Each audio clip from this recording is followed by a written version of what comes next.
Olá, prezados alunos. Quem está falando é o professor Esdras Bento e nós vamos iniciar a nossa aula de grego instrumental. O principal objetivo da nossa lição é recapitular a história da língua grega. Nós já discutimos os pormenores da língua e agora eu só vou apenas repisar alguns pontos mais importantes. Depois, trataremos sobre a leitura do alfabeto grego, a pronúncia das consoantes e a pronúncia das vogais com aspiração forte. O que justifica um estudo como esse é o fato de o grego possibilitar ao estudante a leitura, a tradução e exegese do Novo Testamento na língua original. Deste modo, resulta a importância e necessidade do estudo do grego do Novo Testamento para a formação do teólogo.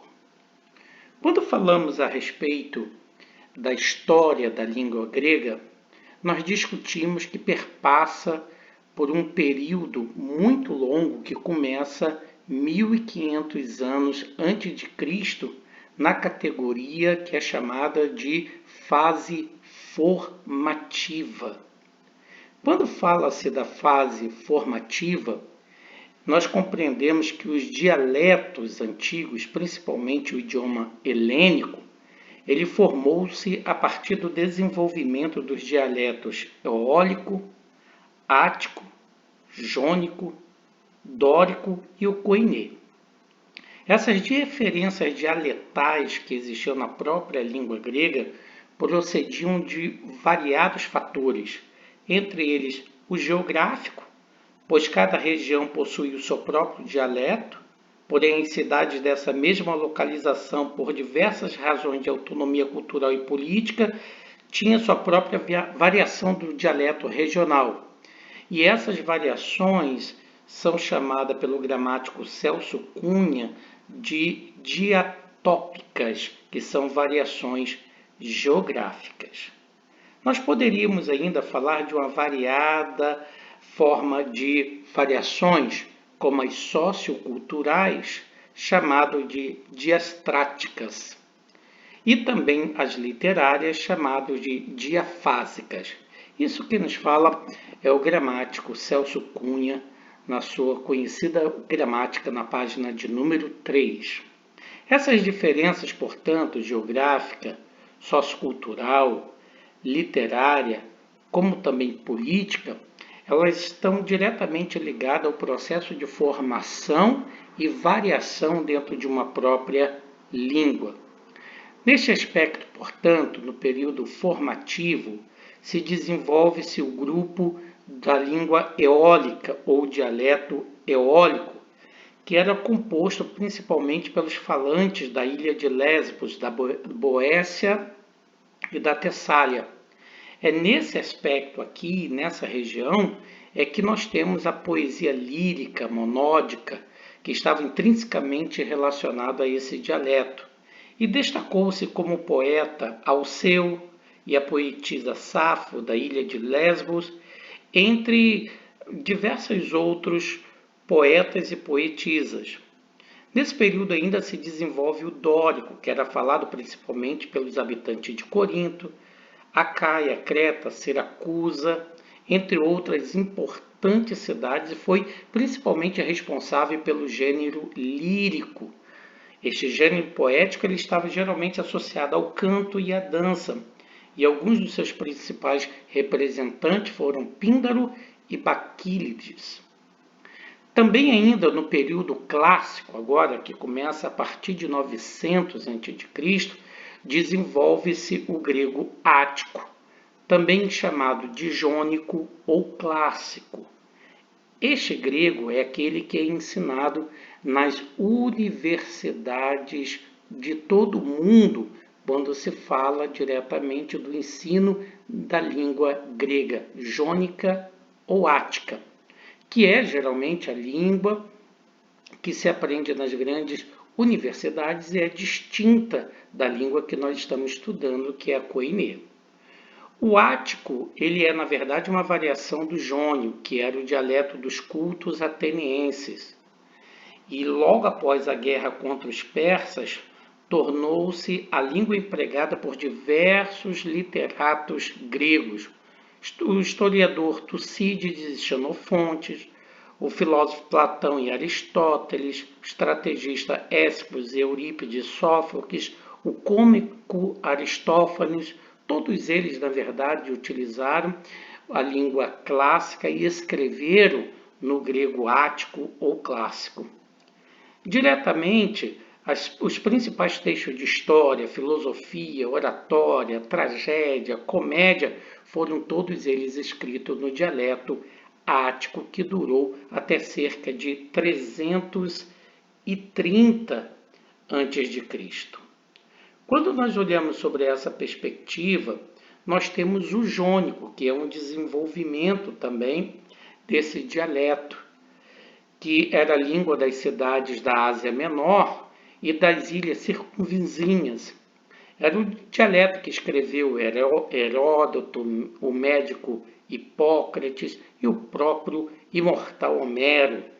O gênero historiográfico nasce justamente na Jônia, inicialmente com os cronistas, mas firma-se mais adequadamente com Heródoto, considerado o patrono da história.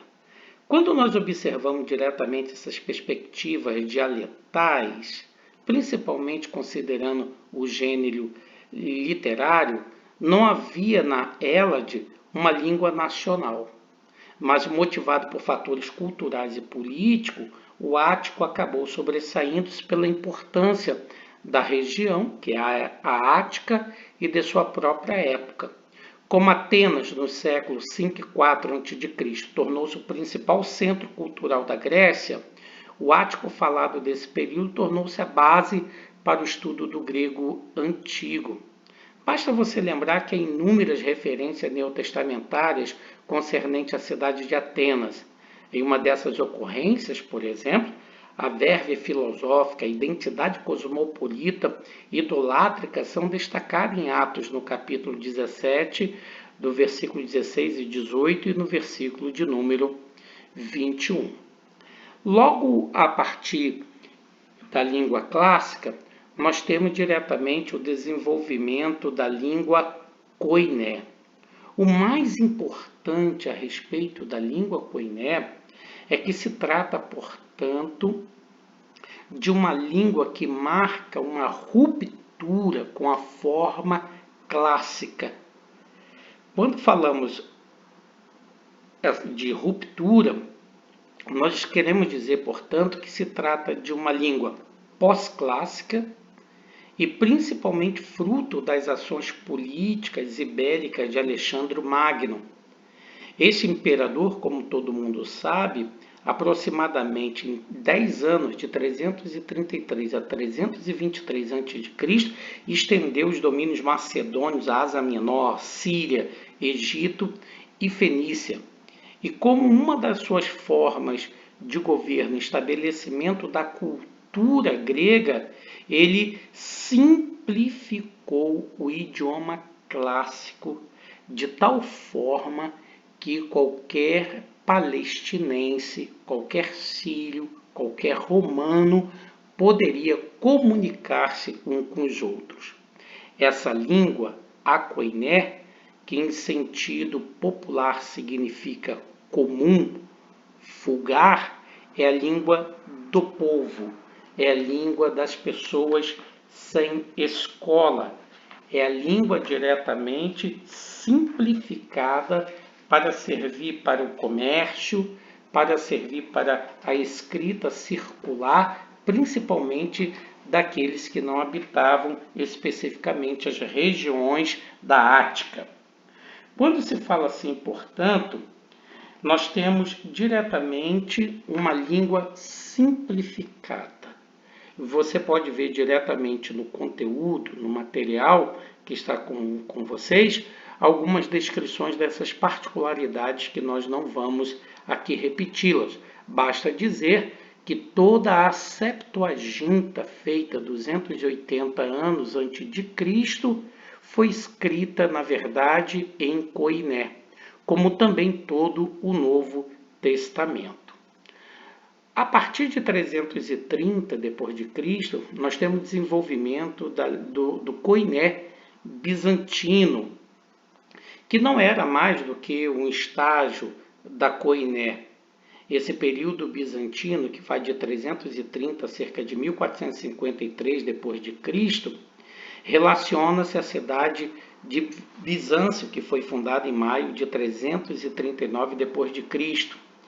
E é justamente na cidade de Bizâncio que estava concentrado muitos elementos da cultura helênica, principalmente adaptadas e transformadas pela ação do cristianismo no Império Romano. Essa cidade, que era Bizâncio, que era tão importante, foi considerada a Grécia cristã. E, na verdade, uma das questões muito importantes é que a língua grega foi preservada por causa da ação dos apologistas cristãos.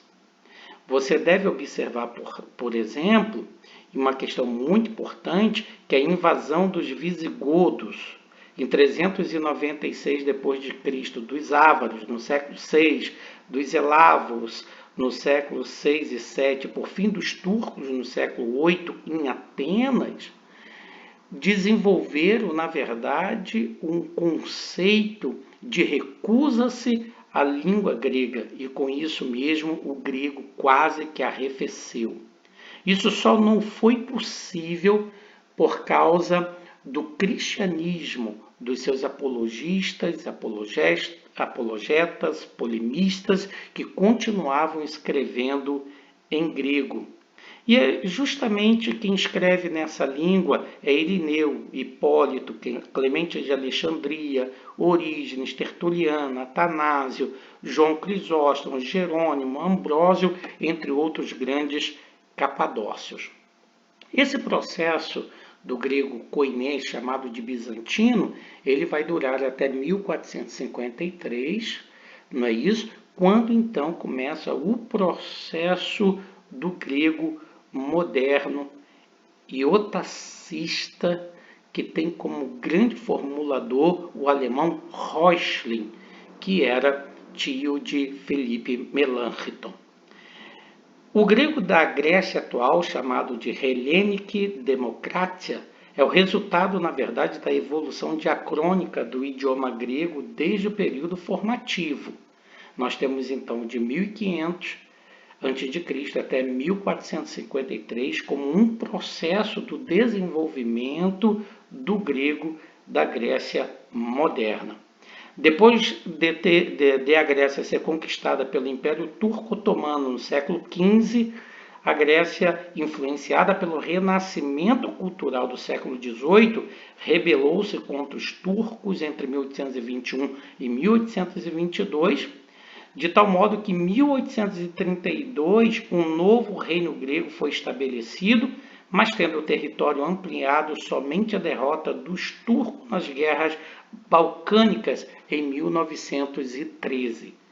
Com todas essas escaramuças é que se estabelece o grego que nós chamamos de grego moderno.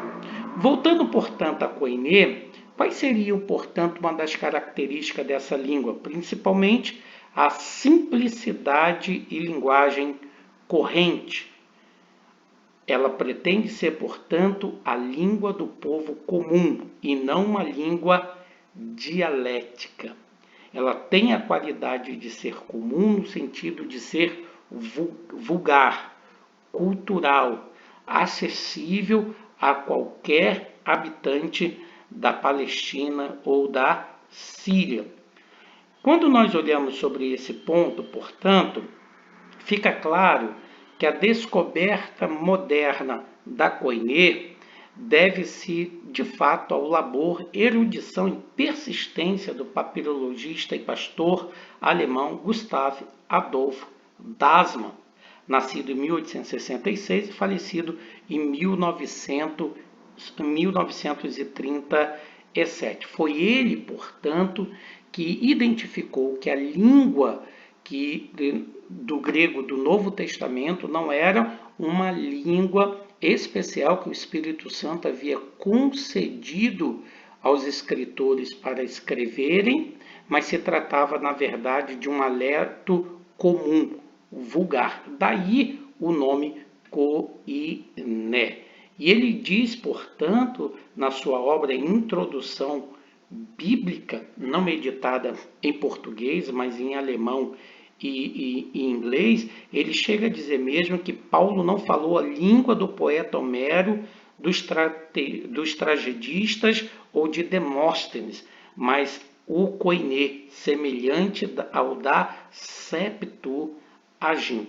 E o Dasma ele acaba, portanto, nesse momento, fazendo uma grande mudança dentro da leitura e dos estudos do Novo Testamento, a partir da perspectiva que se tratava de uma língua comum e não uma língua especial concedida pelo Espírito Santo.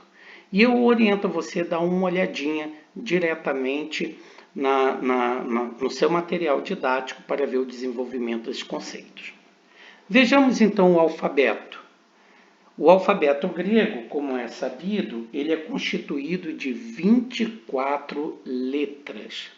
Alfa, beta, gama, delta, épsilon, de zeta, eta, teta, iota, kappa, lambda, mi, ni, psi, ômicron, pi, rho, sigma, tau, y, phi, ri, psi, ômega. E você já sabe a música. Vamos cantar? Alfa, beta, gama, delta, epsilon, zeta, eta, teta, iota, kappa, lambda, mi, psi, ômicron, pi, rho, sigma, tau, y, phi, ri, psi, ômega. Quando nós olhamos diretamente o alfabeto grego, nós aprendemos as suas principais vogais, que são formadas por alfa, épsilon, eta, iota, ômicron, y e ômega. Essas vogais, elas podem ter um traço em cima que são chamados, ou que é chamado de aspiração. E a aspiração pode ser branda ou pode ser forte. Um ponto importante é saber que toda palavra grega que inicia com vogal, ela recebe uma aspiração, que pode ser fraca ou forte, branda ou áspera, que são sinônimos respectivos. Nesse caso, por exemplo, a aspiração branda, como você está observando, não modifica o som da vogal. Alfa tem o som de A, épsilon, que tem o som de E, eta, que tem o som de E, iota, que tem o som de I, ômicron, que tem o som de O, Y, que tem o som de U, e ômega, que tem o som de O.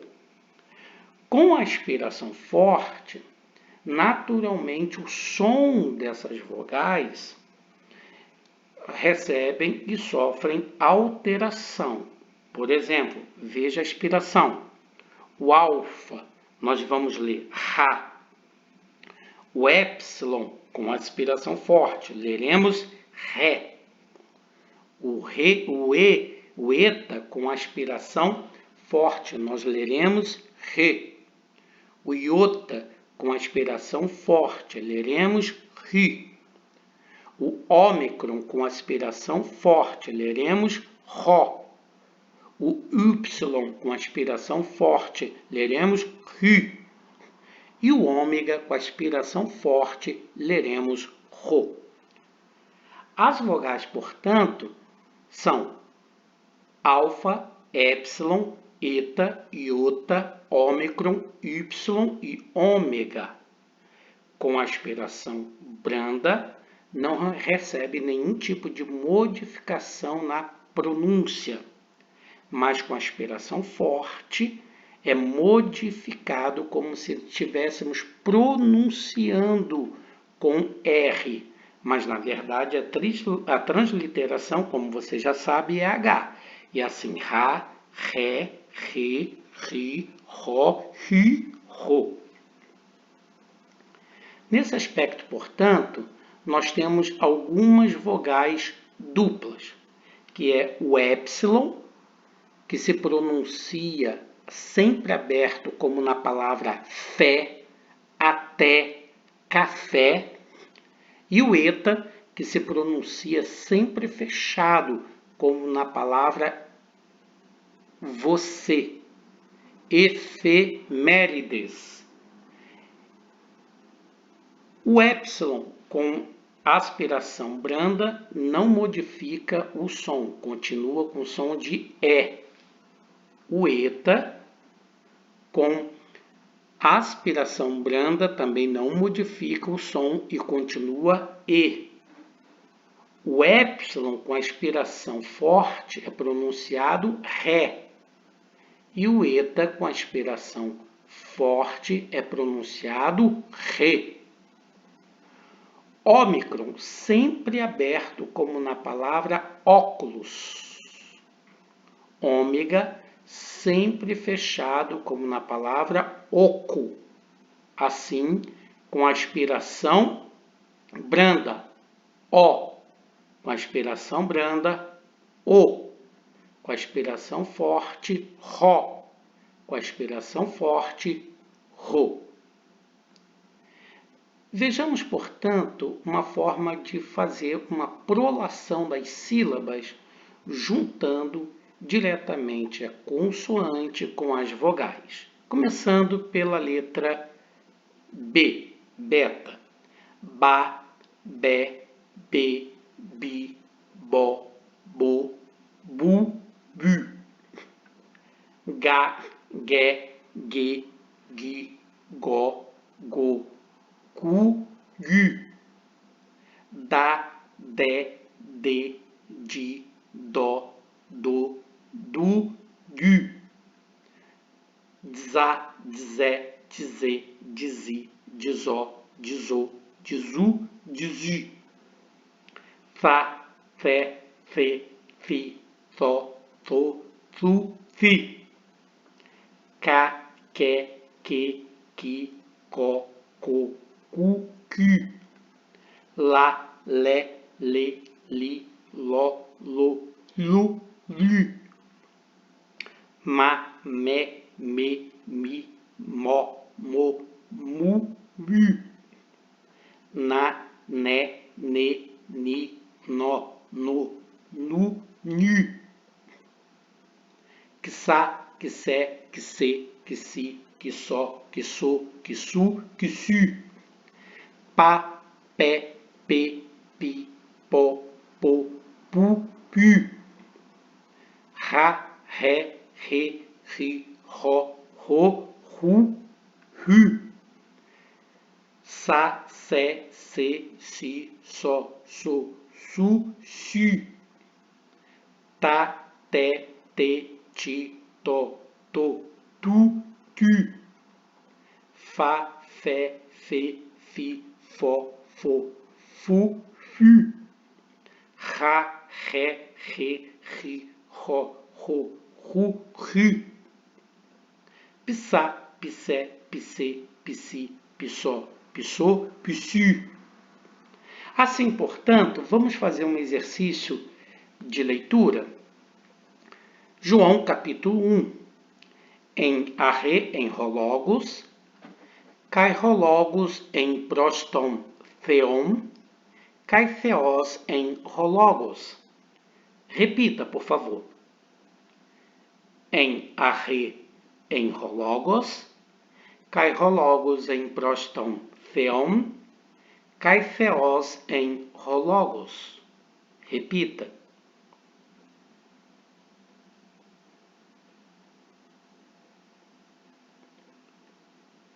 Rutos em arre proston theon. Repita. Rutos em arre proston theon. Repita. Pantadiautu egênito kai horis autu egenitu uderren ho gegonen. Repita. Panta de autu egenitu, kai horis autu egenitu uderren ho gegonen. Repita. En auto zoe en, kai he zoe entofuston anthropon. Repita. En auto zoe en, kai he zoe entofuston anthropon. Repita. Kai tofus ente scotia faine, kai he scotia autu u catelaban. Repita. Kai tofus ente scotia faine, kai he scotia auto u catelaban. Repita. Vamos agora à nossa canção, já conhecida. Reharistu, Kyriou Iesu Christu, kai HPCU, kai koinonia, hagiu pneumatus, metapanton rimon. Mais uma vez. Reharistu, Kyriou Iesu Christu, kai HPCU, kai koinonia, hagiu pneumatus, metapanton rimon. Muito bem, muito obrigado por você assistir essa primeira aula. A seguir, nós daremos continuidade à nossa segunda aula sobre o grego do Novo Testamento.